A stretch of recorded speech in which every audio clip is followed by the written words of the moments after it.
இந்திய தேர்தல் ஆணையம் இதே போல 2 படிவம் கொடுத்திருப்பாங்க. இந்த படிவத்தை எப்படி நம்ம ஃபில் பண்ணணும் அப்படிங்கறத நம்ம இந்த வீடியோல பார்க்க போறோம். இந்த ஃபார்மை ஃபில் பண்றதுக்கு ஃபர்ஸ்ட் ஒரு பாஸ்போர்ட் சைஸ் போட்டோ, இப்ப எடுத்த ஒரு பாஸ்போர்ட் சைஸ் போட்டோ வேணும். அந்த போட்டோவை அந்த படிவத்துல வலது பக்கம் கடைசி பாத்தீங்கன்னா ஹார்னர்ல ஒரு சின்ன கட்டம் விட்டுருக்காங்க. பக்கத்துல ஏற்கனவே ஒரு பழைய போட்டோ ஒட்டிட்டாங்க. அதே மாதிரி இந்த பக்கம் இப்ப எடுத்த போட்டோவை அதுல ஒட்டணும். படிவத்துல ஃபர்ஸ்ட் நம்மளுடைய டேட் ஆஃப் பர்த், அந்த டேட் ஆஃப் பர்த்தை எழுதணும். ரெண்டாவது பாத்தீங்கன்னா நம்மளுடைய ஆதார் எண், அதை விருப்பப்பட்டா நம்ம அந்த ஆதார் எண்ணை எழுதின போதும் அந்த ஆதார் எண்ணை எழுதணும்.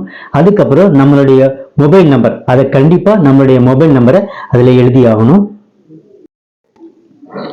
தந்தை அல்லது பாதுகாவலரின் பெயர் அதுல இருந்தா அதை எழுதுங்க.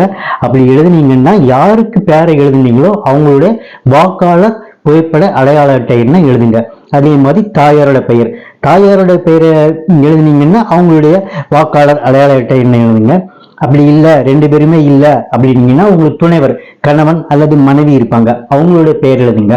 அவங்களுடைய பெயரை எழுதினீங்கன்னா அவங்களுடைய புகைப்பட அடையாள அட்டை என்ன எழுதுங்க. வாக்காளர் அடையாள அட்டைன்னா ஒண்ணு இல்லைங்க, ஓட்டர்ஸ் ஐடி கண்டிப்பா இருக்கும். ஓட்டர்ஸ் ஐடிய அந்த நம்பர் இருக்கும், அதை எழுதினா போதும். அதுக்கு அடுத்த ஸ்டெப் பாத்தீங்கன்னா முந்தைய சிறப்பு தீவிர திருத்தத்தில் உள்ள வாக்காளர் பட்டியலில் உள்ள வாக்காளரின் விவரங்கள்.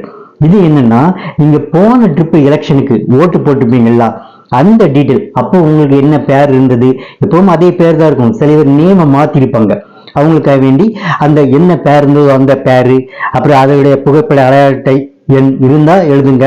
அப்புறம் இதுல என்ன இதுன்னா, இந்த இது கண்டிப்பா நமக்கு தெரியாது. நம்ம எந்த ஸ்கூல்ல ஓட்டு போட்டிருக்கோம், என்ன திடீர்னு வேற ஸ்கூல்ல ஓட்டு போட்டு வேற இடத்துல இருப்போம், இன்னைக்கு திடீர்னு வீடு மாறி இந்த இடத்துல வந்திருப்போம். அப்போ வேற ஸ்கூல், அந்த ஒரு ஏரியால இருக்கும் பொழுது நம்ம அந்த பக்கத்துல உள்ள ஸ்கூல்ல ஓட்டு போட்டிருப்போம். இப்போ வேற ஒரு ஏரியால வந்திருப்போம். அப்ப இதுக்கு பக்கத்துல எந்த ஸ்கூல் இருக்கோ அங்கதான் நமக்கு ஓட்டு போட்டு விடுவாங்க. அதனால அவங்க கேக்குறாங்க, போன ட்ரிப் எங்க ஓட்டு போட்டீங்க, அந்த ரீசன்லாம். இந்த ரீசன்லாம் யார்கிட்ட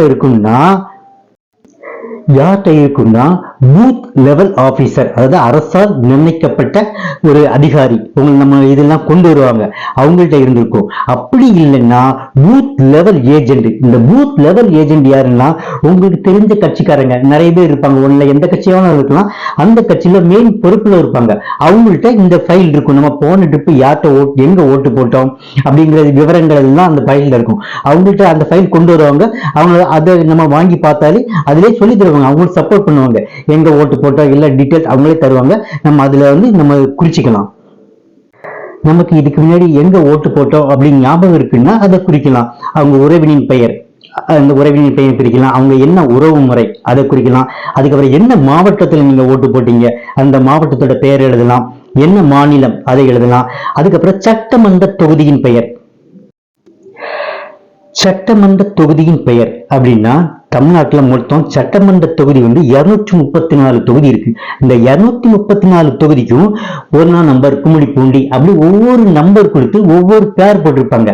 அதுல நீங்க எந்த சட்டமன்ற தொகுதியில வாக்களிச்சீங்களோ அந்த பெயர் எழுதணும். அதுக்கப்புறம் கீழே சட்டமன்ற தொகுதியின் எண் கட்டுக்காங்க. நான் சொன்னேன்ல, 1ஆம் நம்பர் கும்மிடிப்பூண்டி, 2ஆம் நம்பர் ஒவ்வொரு ஊரு, அப்படி 234வது நம்பர் கிள்ளியூர், அப்படி இருக்கும். அதுல எந்த நம்பர்ல நீங்க ஓட்டு போட்டீங்க, இப்ப சட்டமன்ற தொகுதி நாகர்கோவில் இவங்க ஓட்டு போட்டிருக்காங்க, அதோட தொகுதி எண் 230. அதை இது கீழே இருக்கும். அதே மாதிரி நீங்க பாத்தீங்கன்னா அந்த வரும், நீங்க நெட்ல அடிச்சு பாத்தீங்கன்னா போதும்.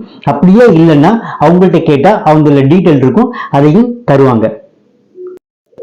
வலது பக்கம் பாத்தீங்கன்னா முந்தைய சிறப்பு தீவிர திருத்தத்தின் வாக்காளர் பட்டியலில் உள்ள வாக்காளரின் உறவினரின் பெயர். நான் இந்த கட்டம் எதுக்குன்னா, நான் போன ட்ரிப் ஓட்டு போடலப்பா, இதுக்கு முன்னாடி நான் ஓட்டு போட்டது எனக்கு எப்போ ஓட்டு போட்டேன்னு தெரியல, அப்படிங்க புதுசா எனக்கு எடுக்கணும் அப்படின்னு சொல்லுவீங்களா, அவங்களுக்காக வேண்டிதான் இந்த கட்டத்தை அவங்க கொடுத்துருக்காங்க. ஃபர்ஸ்ட் அதுல உங்க பேர் எழுதணும். அதுக்கப்புறம் வாக்காளரின் புகைப்பட அடையாள அட்டை எண் இருப்பின் இருந்தா எழுதணும், இல்லைன்னா விட்டுருங்க. அதுக்கப்புறம் உறவினரின் பெயர், இதுதான் உங்களுக்கு முக்கியமான பகுதி. இந்த உறவினரின் பெயர் அப்படின்னா, உங்களுக்கு உறவு யாருமே இல்ல, நான் தனியா இருக்கேன் அப்படின்னு நீங்க நினைச்சீங்கன்னா, அந்த ஏரியால நீங்க ஒரு ஏரியால இருப்பீங்க, அந்த ஏரியால ஒரு தெரிஞ்சவங்க யாராவது ஒருடைய பேரு, யாருடைய பேரு வேணாலும் இருக்கலாம், அந்த பேரை அவங்க அதுல அந்த கட்டத்துல எழுதணும். அதுக்கப்புறம் அவங்களுக்கும் உங்களுக்கும் உள்ள உறவு முறை அப்படி பாத்தீங்கன்னா எப்படி எழுதலாம் அப்படிங்கன்னா என்ன எழுதலாம் அப்படின்னு பாத்தீங்கன்னா இப்ப வந்து நம்ம ஒய்ஃபோட தம்பி இருப்பாங்க, அவங்கதான் நம்ம குழந்தைக்கு உண்மையிலேயே மாமா. ஆனா பக்கத்து வீட்டு பையனை பார்த்து நம்ம பிள்ளை வந்து மாமான்னு கூப்பிடும். அதே மாதிரி நம்ம யார் வேணா கூப்பிடணும். அதே மாதிரி நம்ம வந்து இவங்க யாரையாவது பார்த்தாங்கன்னா அங்கிள் கூப்பிடுவோம், இல்ல பக்கத்து வீட்டுல ஏதாவது ஒரு லேடி இருந்தாங்கன்னா ஆன்டின்னு கூப்பிடுவோம். அதே மாதிரிதான் இந்த உறவு முறை எப்படின்னு எழுதலாம். மாமான்னா மாமான்னு போடலாம், அத்தன்னா அத்தன் போடலாம், அது எப்படி வேணாலும் எழுதலாம். அதுக்கப்புறம் மாவட்டத்தின் பெயர், நீங்க இப்ப என்ன மாவட்டத்துல இருக்கீங்களோ அந்த மாவட்டத்தின் பெயர் எழுதணும். அதுக்கப்புறம் மாநிலம் தமிழ்நாடு. அதுக்கப்புறம் சட்டமன்ற தொகுதியின் பெயர். இப்ப நீங்க நான் ஏற்கனவே சொன்னேன்ல 234 தொகுதி இருக்குன்னு, அதே மாதிரி நீங்க இப்ப கரண்டா எந்த தொகுதியில் இருக்கிறீங்களோ அந்த தொகுதியின் பெயரை எழுதணும். அதே மாதிரி அதுக்கப்புறம் அதனுடைய எண், இந்த டீட்டெயில்லாம் அவங்கள்ட்ட கேட்டாலே சொல்லி தருவாங்க. நம்ம இந்த ஃபார்மை ஃபுல்லா ஃபில்அப் பண்ணிடலாம். கடைசி எல்லாம் ஃபில் பண்ண உடனே கீழே பார்த்தீங்கன்னா வாக்காளர் கையெழுத்து, அப்படி இல்லைன்னா அவங்களுடைய இடது கை பெருவிரல் ரேகை, இந்த ரெண்டுலேயே ஏதாவது ஒன்று அவங்க வைக்கலாம். ஒன்று கையெழுத்து போடணும்னா கையெழுத்து போடணும், இல்லைன்னா அது இடது கை பெருவிரல் ரேகையை வைக்கணும்னா இடது கை பெருவிரல் ரேகையை வைக்கலாம். இதே போல 2 ஃபார்மையும் நம்ம ஃபில் பண்ணிட்டு அவங்க நம்ம கையெழுத்து போட்டு முடிச்சோம்னா இதை யார்கிட்ட கொடுக்கணும்னா இதை வாங்குறதுக்கு பூத் லெவல் ஆபீசர் வருவாங்கல்ல, அவங்க கையில கொடுப்பாங்க. அவங்க வந்து இந்த 2 ஃபார்மையும் கீழே ஒரு கையெழுத்து போடுவாங்க. கையெழுத்து போட்டுட்டு ஒரு ஃபார்மை நம்மள்கிட்ட தருவாங்க, இன்னொரு ஃபார்மை அவங்க கொண்டு போவாங்க. அவ்வளவுதாங்க, இது முடிஞ்சது. அதுக்கப்புறம் உங்களுக்கு தானாட்டே ஓட்டர்ஸ் ஐடி வரும், நீங்க அங்க போய் ஓட்டு போட்டுக்கலாம்.